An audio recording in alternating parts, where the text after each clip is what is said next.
হুজুর বাচ্চাকে নিয়ে আদর করছেন। ইমাম হোসেনকে বলছেন, হোসেন কে বড় বলো তো, তুমি বড় না আমি বড়? হোসেন বলছেন, নানাজি আমি আপনার থেকে বড়। আশ্চর্য কথা, তুমি আমার থেকে বড় কিভাবে? হোসেন বলছেন, নানাজি বলুন তো আপনার পিতার নাম কি? হুজুর বলছেন, আমার পিতার নাম আব্দুল্লাহ। হোসেন বলছেন, এই আব্দুল্লাহ এই পর্যন্তই শেষ, আপনি তো আমার পিতার মতো পিতা পান নাই, আমার আব্বার মতো আব্বা আপনার আছে। আমার আব্বাকে বলা হয় আসাদুল্লাহিল গালিব, সমস্ত কাফেরদের জন্য বিজয়ী বীর বাঘ আমার আব্বা। এবং আমার আব্বা সম্পর্কে আপনি বলেছেন, আনা মাদিনাতুল ইলম ওয়া আলিয়ুম বাবুহা, আমি হচ্ছে একটি জ্ঞানের রাজ্য আর আলী হচ্ছে সেই রাজ্যে প্রবেশের প্রধান তরুণ। আমার বাপের মতো বাপ আছে আপনার? হুজুর আশ্চর্য হয়ে গেলেন, বাচ্চা বলে কি? হোসেন বলছেন, নানাজি এবার কোন তো দেখি, এবার বলুন তো দেখি আপনার মায়ের নাম কি? হুজুর বলছেন, আমার মায়ের নাম আমেনা। হযরত হোসেন বলছেন, এই আমেনা পর্যন্তই শেষ, কয়জনে চিনবে কর? আমার মায়ের মতো একটা মা আপনার আছে? আমার মায়ের মতো একটা মা আপনি পেয়েছেন? আমার মাকে চেনেন?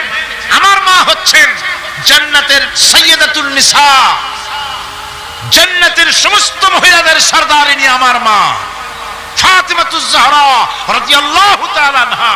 আমার মায়ের মতো একটা মা আপনি পেয়েছেন? হোসেন বলছেন, নানাজি আরো বলবো নাকি? কয় হ্যাঁ বলো। বলছেন, নানাজি এবার কোন তো দেখি আপনার নানার নাম কি? হুজুর বলছেন, আমার নানার নাম আব্দুল ওয়াহাব। হোসেন বলছেন, এবার আপনি মানুষের কাছে জিজ্ঞেস করেন কয়জন এই আব্দুল ওয়াহাব রয়েছেন?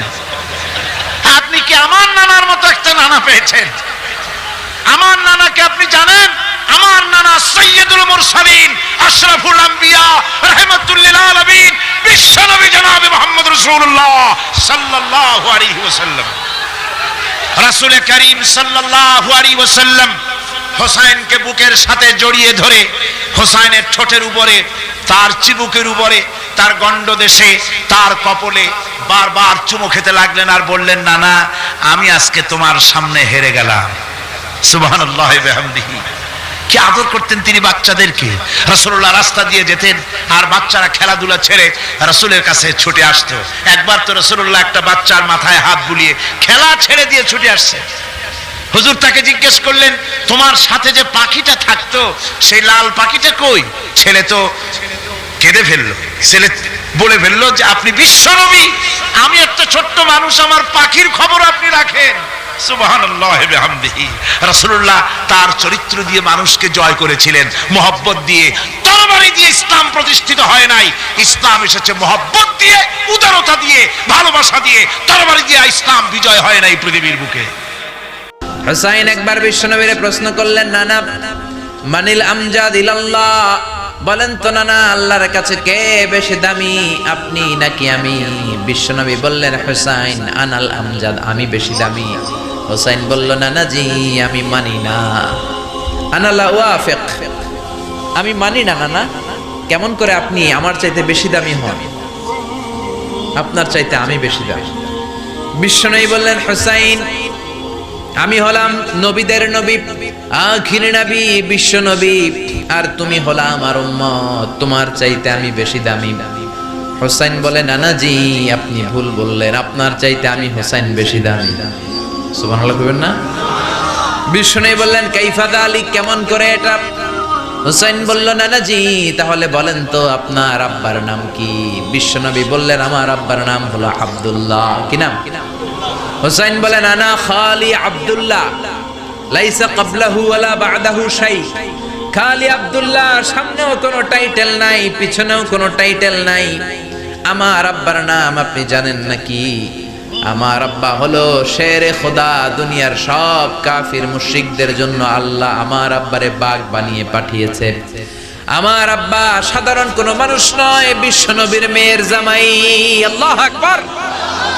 আপনার আব্বা আব্দুল্লাহ কি কোন নবীর মেয়ের জামাই নাকি? বলেন। আমার আব্বার নাম হলো আলী কাররামাল্লাহু ওয়াজহা। বিষ্ণু বললেন, তাই তো, আসলে তো তোমার আব্বা বেশি দামি। আবার হোসেন প্রশ্ন করলেন, নানা বলেন তো আপনার আম্মার নাম কি? কি নাম বিশ্বনবীর মায়ের? তোরা দেখে যা আমিনা মায়ের কোলে মধু পূর্ণিমারি সেথা চাঁদ দোলে যেন উষার কোলে রাঙা রবি দোলে তোরা দেখে যা আমিনা মায়ের কোলে। বিষ্ণু বললেন আমার মায়ের নাম আমিনা। হুসাইন বলল নানাজি আপনার মায়ের নাম যদি আমিনা হয় জেনে রাখেন আমার মায়ের নাম হলো ফাতিমা। সাইয়্যিদাতুন নিসাই আহলিল জান্নাহ, জান্নাতে সর্বপ্রথম যেই মহিলাটা ঢুকবেন ওই মহিলাটা হলো আমার আম্মা জান ফাতিমা। ও নানা বলেন তো তাহলে কে দামি, আপনার আম্মা আমিনা নাকি আমার মা ফাতিমা? বিশ্বনবী আর কোনো কথা বলে না। হুসাইন একের পর এক প্রশ্ন বানে নানাকে জর্জরিত করছে। নানা এবার বলেন তো আপনার নানির নাম কি? বিশ্বনবী বললেন হুসাইন আমার নানির নাম হলো বাররা বিনতে আব্দুল উজ্জা। হুসাইন বলে নানা আপনার নানি বাররা রে কেউ চিনে না। চিনেন আপনারা? অনেকে জানেই না। ওই যে কয় নসিনি আর নসিনি দে, আমরা চিনি না বাররা বিনতে আব্দুল উজ্জা। হুসাইন বলে নানা আপনার নানিরে তো কেউ চিনে না, বাররা নামটা কারো মুখস্থ নাই। আমার নানির নাম আপনি জানেন নাকি? আমার নানির নাম হলো খাদিজাতুল কুবরা তাহেরা। একটা মহিলাকে আরশের উপর থেকে আল্লাহ সালাম জানিয়েছেন, ওই মহিলাটাই আমার নানি খাদিজা। ও নানা কই আপনার নানি বাররা, কই আমার নানি খাদিজা? বিশ্বনবী কোনো কথা বলেন না। হুসাইন আবার প্রশ্ন করলেন নানা বলেন তো আপনার নানার নাম কি? বিশ্বনবী বললেন আমার নানার নাম হলো ওয়াহাব ইবনে আব্দে মানাফ। হুসাইন বলে নানা আপনার নানা ওয়াহাব রে কে চিনে? কেউ চিনে না আপনার নানারে। আর আমার নানারে চিনে না এমন কোন মানুষ পৃথিবীতে নাই, ঠিক না? আমার নানার উপরে দুরূদ পড়ে না এমন কোন মানুষ পৃথিবীতে নাই। আমার নানার প্রশংসায় পঞ্চমুখ নয় এমন কোন মানুষ পৃথিবীতে নাই। আমার নানারে মাছে চিনে, গাছে চিনে, জিনেরা চিনে, ফেরেশতারা চিনে, পাখিরাও চিনে, ঠিক কি না? আমার নানা হাউজে কাউসারের মালিক, আমার নানা শাফাতের মালিক। আমার নানা শুধু মানুষের নবী নয়, জিনদের নবী নয়, ফেরেশতাদের নবী নয়, আমার নানা সব নবীদের নবী, ঠিক কি না?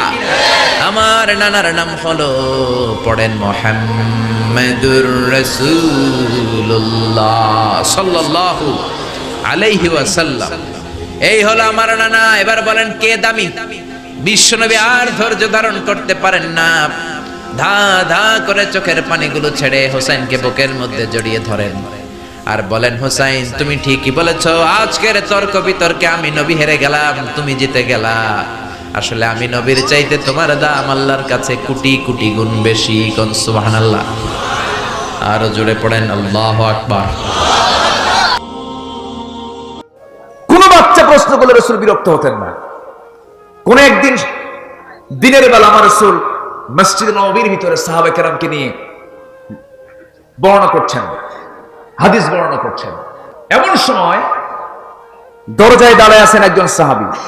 হোসেন রাদিয়াল্লাহু আনহুর বয়স তখন 7 কি 8 বছর। তিনি রাসূলের সঙ্গে দেখা করার জন্য দরজার কাছে গিয়ে এক সাহাবীকে পেলেন। তিনি বললেন, চাচা দরজাটা খুলে দেন, আমি একটু ভিতরে যাব। কেন? নানার সঙ্গে একটু কথা বলতে হবে। কেন? এখন দরজা খোলা যাবে না, তোমাকে যেতে দেওয়া যাবে না। রাসূল এখন গুরুত্বপূর্ণ কাজে ব্যস্ত আছেন। চোখ এইরকম রাঙ্গায় বলতেছে, এই চাচা তোমরা যে নবীর কথা বসে বসে শোনো তার চেয়ে আমার দাম কি কম? সুবহানাল্লাহ বলবেন না? তার চেয়ে আমার দাম কি কম? দরজা ছাড়ো। এক ধমকে দরজা ক্লিয়ার। নবীর সামনে দাঁড়ায় গেছে, মেজাজ গরম, ভাব গম্ভীর চেহারা, হাসি নাই মুখে। রাসূল বলছেন, নানা হঠাৎ করে তোমার চেহারা এরকম হলো কেন? তোমার চেহারা হাসির কোনো ঝিলিক নেই, তোমাকে কে কিছু কইছে নাকি? কে? না না, কে কি বলেছে, কে কি করেছে আমি এটা বলবো না। আজকে তোমার সঙ্গে আমার গুরুত্বপূর্ণ কিছু পরামর্শ আছে, বৈঠক আছে। কি বৈঠক? বৈঠকের সাবজেক্ট হলো তুমি বড় না আমি বড়। রাসূল বললেন, তুমি নাতি আমি নানা, তুমি ছোট আমি বড়। কেন? আমি নাতি হতে পারি কিন্তু আমি তোমার চেয়ে বড় আছি। সুবহানাল্লাহ বলেন। রাসূল বললেন, নানা তুমি কেমনে বড়?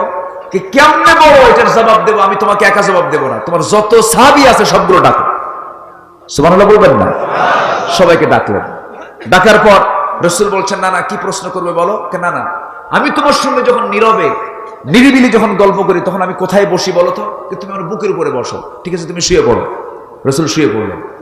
শুয়ে পড়ার সঙ্গে সঙ্গে হোসেন দৌড় বেড়ে গিয়ে নবীর বুকের উপরে বসলেন। সাহাবা একরাম বলে ফেলেন আল্লাহু আকবার। রাসূলের বুকের উপরে বসা এটা বিশাল ব্যাপার।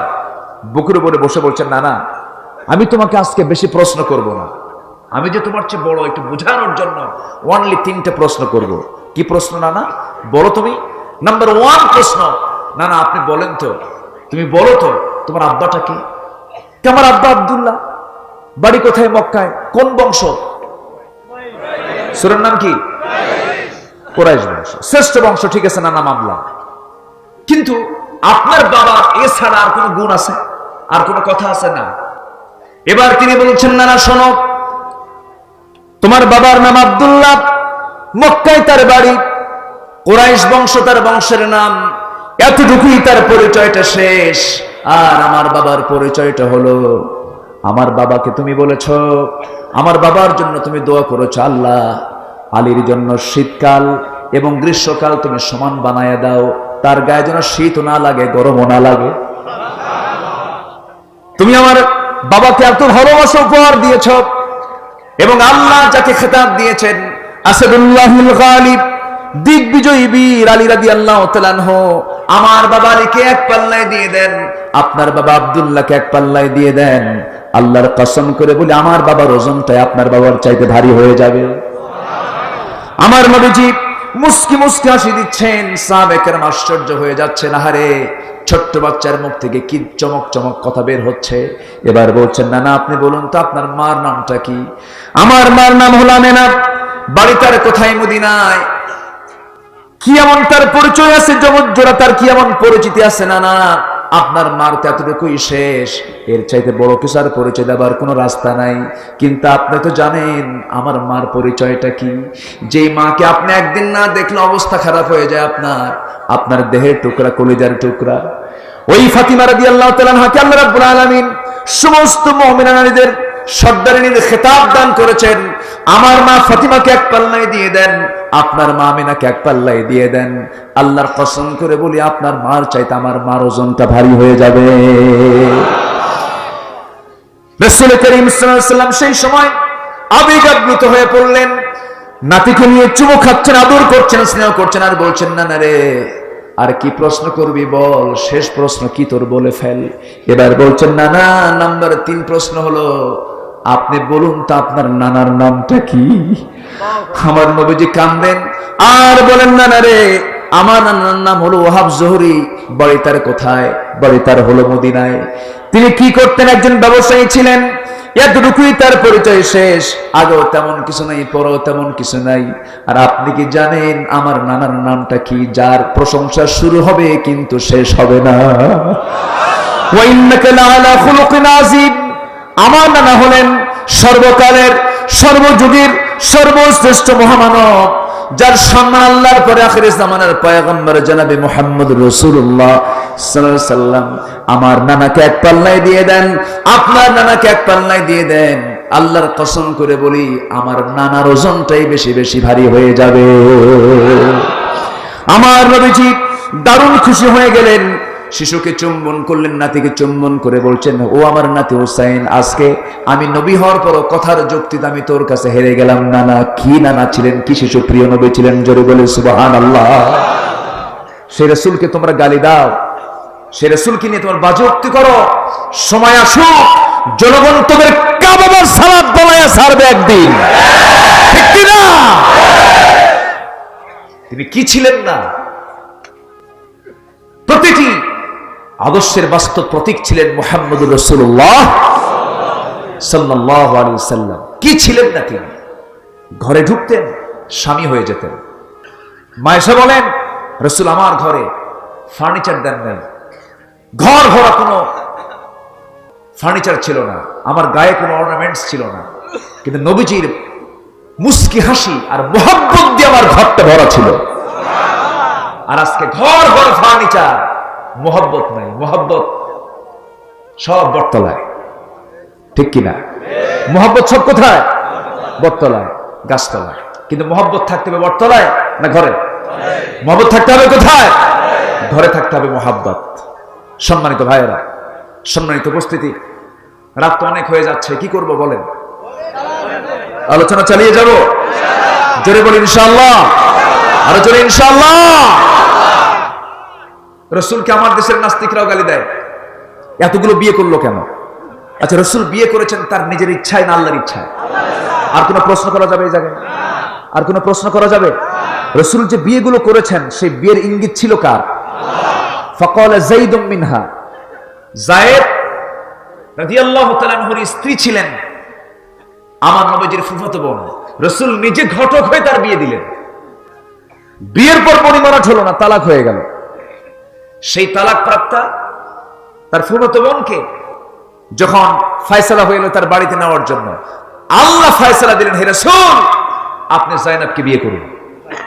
জোরে বলে সুবহানাল্লাহ। এটা কার ইঙ্গিত? আল্লাহর কথার উপরে যারা কথা বলে তারা কি ইমানদার না তারা কাফের? ইমানদার না কাফের? এটা হলো দলিল ভিত্তিক কথা। আর যৌক্তিক ভাবে যদি আমি বলতে যাই, রাসূল তার জীবনে যত স্ত্রী গ্রহণ করেছেন সমস্ত স্ত্রী আয়েশা বাদে সব অবিবাহিতা না বিবাহিতা? বলেন বলেন বলেন। এবং তারা কি মানে কম বয়সের না বেশি বয়সের? বেশি বয়সের। যৌবন ছিল না যৌবন ছিল না? অনেকের যৌবন ছিল না। এবং তার জীবনের সূচনা তিনি যে করেছেন, তার যে বিয়েটা তিনি শুরুতে করেছেন, প্রথম জীবনের যে প্রথম বিয়ে তার, সেই মহিলাটা আমার নবীর চাইতে বয়সে ছোট না বড়? 2 দিনের বড়, 3 দিনের বড়, কত বছরের? 15 বছরের বড়। রাসূল যদি যৌন চরিতার্থ উদ্দেশ্যে যদি বিয়ে করতে যেতেন তাহলে কি তিনি একজন বিধবা নারীকে বিয়ে করতেন? না। তাহলে তিনি বিয়ে করেছেন, বিয়ে করার চূড়ান্ত লক্ষ্য অন্য কিছু নয়। চূড়ান্ত লক্ষ্য হচ্ছে বৈবাহিক জীবনে একজন মানুষকে আসতে হবে, বংশ বিস্তার হতে হবে। শুধু যৌন চরিতার্থ উদ্দেশ্য করে বিয়ে করা যাবে না। সম্মানিত ভাইয়েরা, রাসূল বিয়ে করলেন, তার জীবনের সূচনা করলেন, খাদিজাকে বিয়ের মধ্য দিয়ে বুঝাইয়া দিলেন বিধবাদের পাশে তোমরাও এগিয়ে আসো। তার দাম্পত্যময় জীবন শুরু হলো মানব সেবার মানসিকতা নিয়ে। সুবহানাল্লাহ বলেন। বিয়েটা করলেন, কিন্তু সেই বিয়ের প্রস্তাব দিয়েছেন রাসূল নিজে না খাদিজা নিজে? খাদিজা নিজেও দেন নাই, তিনি একজনের মাধ্যমে এই প্রস্তাবটা দিয়েছেন। নিজে প্রস্তাব দেওয়া যায় না, কিন্তু এখন প্রস্তাব কারা দেয়? হ্যাঁ, কাউরে লাগে? কাউরে লাগে না। দেখা হওয়া মাত্র আই লাভ ইউ, শেষ, সব শেষ হয়ে গেল। প্রস্তাব দিয়েছেন রাসূলকে, রাসূল প্রস্তাব শুনে লুফায় নেন নাই, চলে গেছেন চাচার কাছে, গিয়ে বলেন চাচা প্রস্তাব আসছে। কে? খুয়াইলিদের কন্যা খাদিজা বিয়ের প্রস্তাব দিয়েছে, তার এটা কি সম্মতি দেওয়া যায়? আবু তালেব বলেন মুহাম্মদ শোনো, 13 থেকে তোমার খেদমত শুরু করছি, 13 বছর বয়স থেকে আমি তোমার সবকিছু আমি লালন পালন করেছি, দেখেছি। আমার দৃষ্টিতে খাদিজার চাইতে উন্নত চরিত্রের নারী মক্কার মাটিতে আর নাই। যেরকম সুবহানাল্লাহ। তিনি প্রস্তাব পেয়ে গেলেন, পারিবারিক সিদ্ধান্ত হয়ে গেল, বিয়ে হয়ে গেল। বিয়ে হওয়ার পর খাদিজা যতদিন বেঁচে ছিলেন তিনি কি অন্যত্র বিয়ে করেছেন? আসতে বলুন, বিয়ে করেছেন।